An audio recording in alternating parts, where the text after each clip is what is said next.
Selamat datang kembali di Ara Entertainment, selamat datang kembali di The Golden Cross Playlist. Seperti biasa hari ini kita akan melanjutkan review saham part yang ke-313.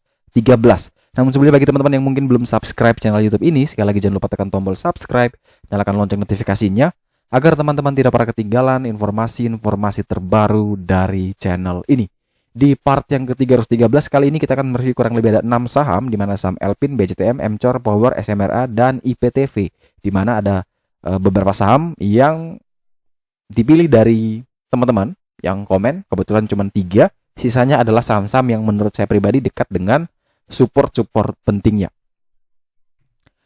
Saham pertama yang kita review adalah saham Multiprima Sejahtera Tbk dengan kode emitennya adalah Elpin. Ini saya juga baru tahu kodenya, di mana di perdagangan hari ini dia ditutup auto reject bawah minus 6,43% di harga 655, di mana informasi ini saya dapat dari teman-teman yang komen di kolom komentar bahwa saham ini akan membagikan dividen yang nilainya adalah sebesar Rp117.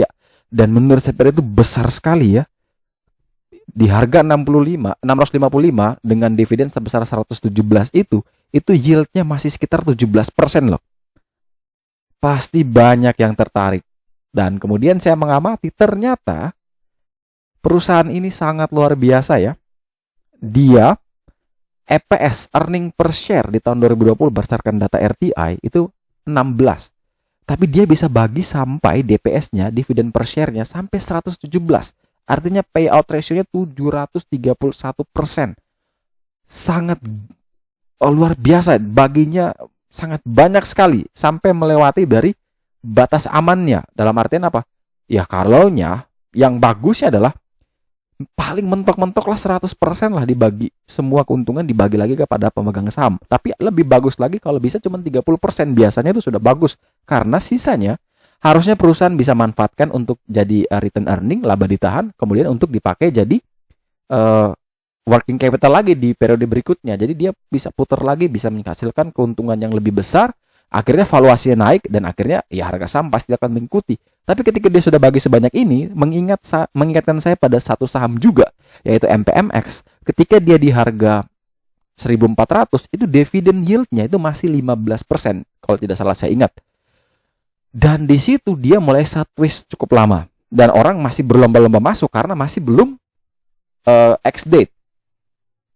Apa yang terjadi setelah cum date? Besoknya ex-date, ARB dia sampai ke 600-700. Bayangkan, hanya dapat 15% dividen tapi nyangkutnya dalam. Sampai hari ini MPMX belum bisa kembali ke level 1.400. Jadi teman-teman mau mengorbankan sesuatu yang kecil, rewardnya, risknya begitu besar. Jadi jangan melihat cuman yieldnya 17% besar, jangan. Kita harus lihat historinya. Ini dia dari harga 200-an ya, dari 302 sampai dengan 320 ini bermain terus di area sini. Lama sekali dia bermain. Hanya karena ada isu ini terbang. Naik sudah hampir 100-200%. Nah, kalau teman-teman bayangkan ambil di harga 300 saja, itu yieldnya bisa 50-60%. Itu besar sekali. Persis seperti MPMX. Tapi apa yang terjadi setelah itu? Nyangkut parah. Jadi kalau saya pribadi nih menyarankan bagi teman-teman yang mau mengejar dividennya, apalagi kalau saya perhatikan di sini cum date-nya tanggal 2 Agustus, ex date-nya tanggal 3, maka ya hitung-hitung sendiri ya. Saya cuma kasih teman-teman insight di sini. Kalau misalkan teman-teman beli di harga, katakan besok ARB lagi teman-teman ambil, otomatis yield-nya semakin besar. Katakan ya bilang aja di 23%, teman-teman bisa hitung nih. Dari harga teman-teman beli sampai kembali ke 302, itu kira-kira minusnya berapa? Kalau katakan minusnya 30%, sedangkan teman-teman dapatkan cuma 23% dividen, ya jelas rugi dong. Pertanyaannya apakah dia bisa naik lagi ke depannya? Kita tidak tahu, karena historik dividen dia tidak pernah ada. Tiba-tiba ada special event, dia bagi dividen gila-gilaan. Ini, kalau saya pribadi melihatnya adalah sebuah dadakan dividen ya. Durian runtuh bagi mereka yang sudah punya di harga bawah. Tapi kalau yang baru mau beli, ya memang sangat-sangat tidak direkomendasikan. Tapi kalau masih ada yang mau coba, ya silakan. Kita banyak belajar dari kesalahan. Jadi kalau silakan mau coba, ya bebas. Kalau saya pribadi ditanya, tidak akan mau masuk, walaupun yieldnya bagus sekali. Ya, walaupun yieldnya saat ini masih terlihat menggiurkan, tapi saya pribadi tidak akan masuk ke emiten ini. Jadi kalau untuk teknikal pun saya tidak akan membahas karena ini masih ada hubungan dengan corporate action yaitu dividennya. Jadi mending kita tunggu lagi di area PBL 320 atau bahkan sampai di harga 302.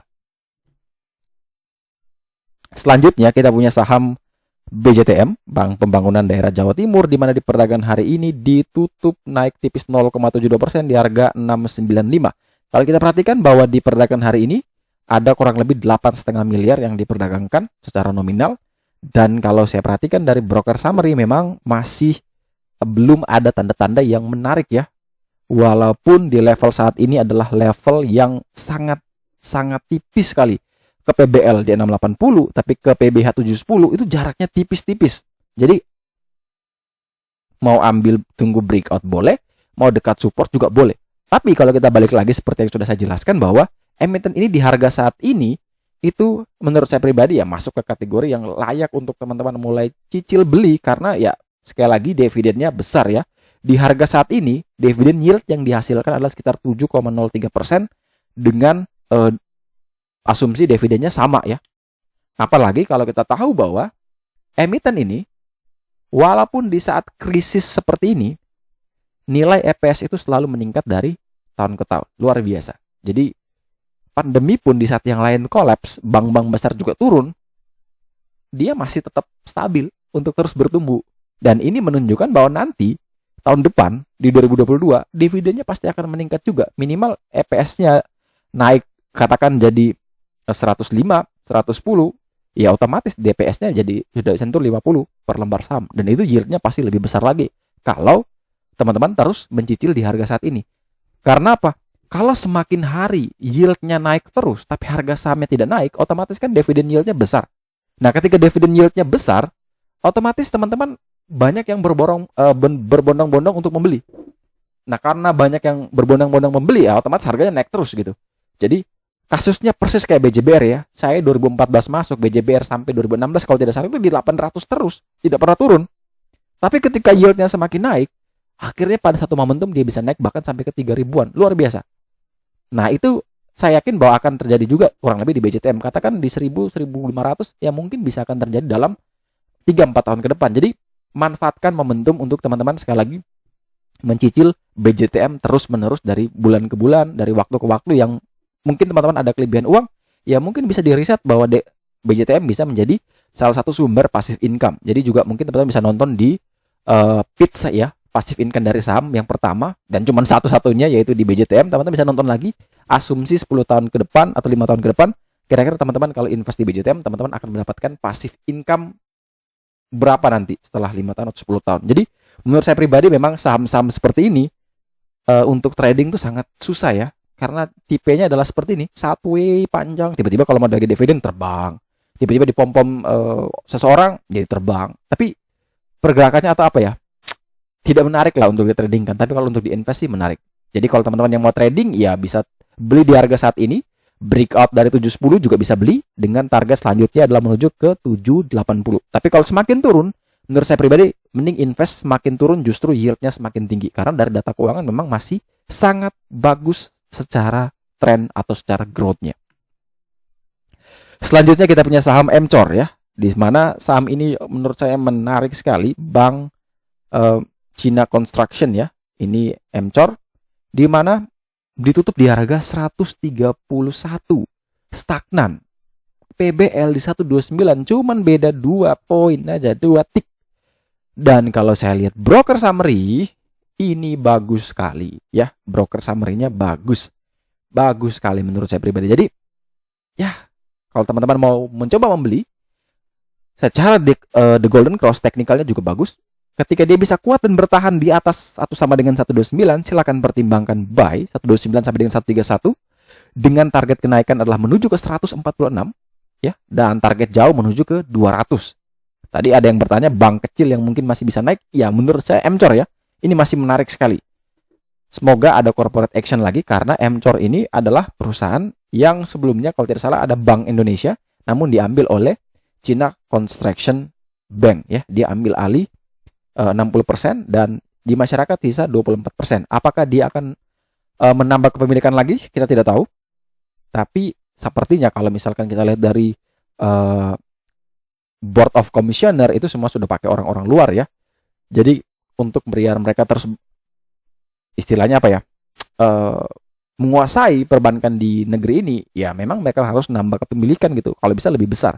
Ya kita lihat aja Kukmin, kita lihat aja bank-bank kayak Aku Laku, itu Neo Commerce itu udah disuntik lagi dari investornya. Kemudian Mcor kan China Construction itu kan cukup besar ya di luar negeri. Kalau Kukmin juga cukup besar di Korea. Jadi grup-grup besar ini masuk ke Indonesia lewat saham-saham seperti ini. Mungkin suatu saat ketika Mcor bilang saya juga akan digital, ya pasti terbangnya gila-gilaan. Jadi kalau misalkan teman-teman mau memanfaatkan momentum, ya sebenarnya bisa-bisa saja. Karena kita tidak tahu nih kapan dia mau ngomong keluar news bahwa Mcor siap jadi bank digital. Nah itu juga pasti terbang. Makanya mumpung memanfaatkan momentum tersebut, selagi dia masih bisa kuat dan bertahan di atas atau sama dengan 129, ya bisa dipertimbangkan nih. 129 sampai dengan 131, cut loss kurang lebih di 125, 126. Target kenaikan adalah ke 146 sampai dengan 200. Ya, jadi ini secara risk reward menarik sekali, secara broker summary dan terminologinya juga menarik. Selanjutnya kita punya saham Power, di mana saham ini ditutup stagnan di harga 625.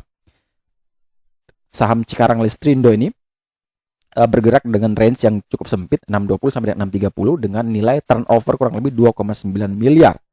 Dimana kalau saya perhatikan ya, bandarnya dalam time frame beberapa hari belakangan ini akumulasi banget ya, ini akumulasi sekali.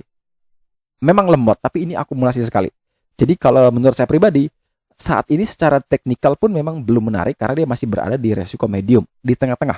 Tapi kalau misalkan teman-teman mau ambil, seharusnya 615 sampai dengan 625 ini adalah area beli yang menurut saya sangat menarik. Ketika jebol di bawah 615 ya bisa pertimbangkan cut loss kalau yang mau trading. Target kenaikan adalah ke 650 sampai dengan 715. Akan tetapi kalau yang mau invest, menurut saya pribadi ini merupakan salah satu juga perusahaan yang menarik untuk diinvest. Pertama, perusahaan ini memang sangat rajin membagikan dividen dan termasuk salah satu yang royal. Kemudian di mana teman-teman perhatikan, perusahaan ini selalu membagi dividen itu dalam 2 kali ya, setahun bisa 2 kali. Jadi di bulan 4, bulan 5, bulan 6, atau bulan 7, sisanya selalu di bulan 12. Nah, bulan 12 itu kurang lebih beberapa bulan lagi akan membagikan dividen. Dan biasanya harga saham bergerak sampai ke 800-an. Ya teman-teman bisa hitung nih. Kalau teman-teman beli di 625, ternyata nanti dia bagikan dividen. Ya lumayan dong kita bisa manfaatkan momentum itu. Karena saya sudah sering sekali bermain di emiten ini. Membeli kurang lebih 3 bulan menjelang dia bagi dividen. Dan akan panen ketika dividen itu diumumkan. Karena ketika diumumkan yieldnya tinggi, ya orang semua pasti beli dong. Saya justru taking profit. Karena apa? Kita masuk lebih dulu sebelum hype itu terjadi, kita mulai ambil. Kerugiannya adalah kita pasti bosan. Lihat emiten itu tidak naik, tidak turun, begitu-begitu aja sideways. Tapi akan terbayar ketika 3 bulan berikutnya, ketika dia umumkan. Orang lain kejar-kejaran, kita malah santai-santai untuk taking profit. Jadi, kalau yang mau trading, ini menarik, tapi bisa ambil kalau bisa dekat lagi dengan 615 ya. 615, 620, bahkan 625 sebenarnya sudah masuk. Akan tetapi kalau jebol di bawah 615, prepare cut loss dulu. Cut loss kurang lebih di harga 600 sampai 605 dengan target ke 650 sampai dengan 715. Kemudian saham berikutnya adalah saham SMRA, di mana saham Summarecon Agung ini ditutup minus 0,67% di harga 750, di mana dalam perdagangan hari ini dia bergerak cukup sempit ya, dari 745 sampai dengan 760 dengan 16,6 juta lembar saham yang ditransaksikan. Kalau kita perhatikan dari broker summary, menurut saya pribadi broker summary-nya sudah mulai menarik nih. Hanya masih menunggu beberapa konfirmasi lagi, yaitu ada beberapa broker yang masih ngikut ya di top buyers-nya. Jadi mungkin mereka keluar sedikit baru bisa. Tapi kalau kita perhatikan dari The Golden Cross, ini menarik sekali. Kenapa? Karena dia dekat atau pas dengan level supportnya, level PBL-nya di 750. Kalau dia bisa bertahan di level ini menarik, ini risikonya rendah sekali, teman-teman bisa ambil posisi ini 750 sampai dengan 760, target ke 845 sampai dengan 970, cut loss di mana 730 sampai dengan 735. Akan tetapi kalau hari Senin opening langsung dibanting di 745, 740 ya jangan masuk. Kita akan masuk kalau memang kita lihat saat kita buka aplikasi kita, oh dia masih 750 ya silakan buy. Urusan nanti dia turun atau dia naik ya itu urusan kedua gitu. Yang penting kita berani ambil posisi. Tapi kita harus tentukan exit plan-nya di mana? Exit buy cut loss atau exit taking profit. Kalau ternyata dia cut loss, ya udah 730, 735. Kalau kena ya sudah cut loss. Kalau dia rebound lagi ya kita ambil lagi ketika breakout 750. Tapi kalau ternyata dia tidak turun, malah naik terus, ya udah kita siap exit plan kita di mana? 845 atau di 970. Dan saham terakhir yang dekat juga dengan support terkuatnya adalah saham IPTV, di mana saham ini tutup di harga 250, di mana MNC Network ini ya bergerak tadi pagi sempat naik ke 256, namun sayang sekali harus ditutup di minus 0,8% di harga 250. Kalau kita perhatikan hari ini ada 8,2 miliar nilai yang ditransaksikan, dengan kalau kita perhatikan broker summary, menurut saya pribadi broker summary ini masih sangat menarik dengan didominasi oleh beberapa broker yang menurut saya adalah broker tukang copet yang mungkin bisa mengangkat emiten ini beberapa saat ya. Dan dia sempat mengalami kenaikan sampai ke 350-an, namun sekarang udah turun cukup dalam dan sudah mulai sideways. Dan sideways ini tepat berada satu tick di atas PBL, yang menurut saya ini mulai menarik. Kalau memang dia masih bisa kuat dan bertahan di atas atau sama dengan 248, ya silahkan pertimbangkan buy 248 sampai dengan 252. Teman-teman bisa ambil di sana. Cut loss kurang lebih kita pasang di 240, 244. Target kenaikan adalah menuju ke 300 sampai dengan 354. Akan tetapi kalau dia jebol di bawah 248, jelas mending kita wait and see terlebih dahulu. Oke, sekian dulu review saham part yang ke-313 hari ini. Terima kasih banyak teman-teman yang telah setia menonton. Sekali lagi jangan lupa like, subscribe, dan share agar semua informasi yang ada dalam video ini dapat berguna, bermanfaat, dan tentunya bisa menjadi panduan trading di keesokan harinya. Sekali lagi terima kasih banyak. Sampai jumpa dan semoga membantu.